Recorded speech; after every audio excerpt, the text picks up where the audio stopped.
Cette semaine, dans Les Experts de la Maison, nous allons à la rencontre d'un paysagiste, Guy Lefebvre. Ce qui est incroyable, c'est que ce jardin est japonais et extraordinaire. Et puis un jardin, c'est la vie, on entend même les enfants.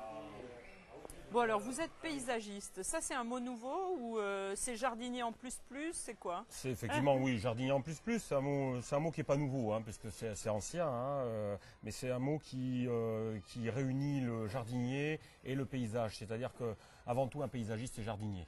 Oui, parce que vous me dites, il connaît bien les plantes. Exactement. Bon, mais alors vous, ça se passe comment? Les gens viennent vous voir et qu'est-ce qu'ils vous racontent?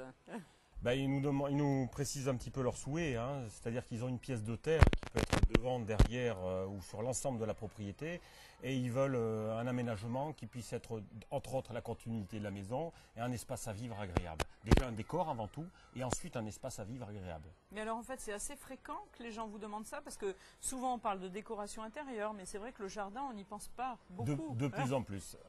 C'était au même cadre comme les architectes il y a quelques années de cela. Aujourd'hui, le paysagiste, ça devient un automatisme pour les clients.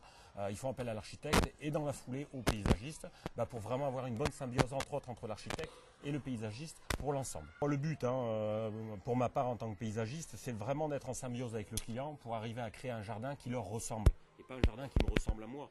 Alors ici, il y a beaucoup de matériaux, on voit des matières différentes, on a l'impression de se promener dans un ailleurs. Qu'est-ce que vous avez mis comme matériaux? Justement, là, le but par rapport au client, c'était d'avoir un jardin très facile à entretenir et donc d'utiliser des matériaux, dits japonisants. On a travaillé avec de l'ardoise pour les terrasses, de la pouzzolane pour limiter la pousse des mauvaises herbes dans les massifs, qui est aussi de la roche volcanique, de la paillette d'ardoise aussi dans les massifs, mais toujours dans des teintes un petit peu grises, marron clair, noires, pour avoir vraiment quelque chose de sombre.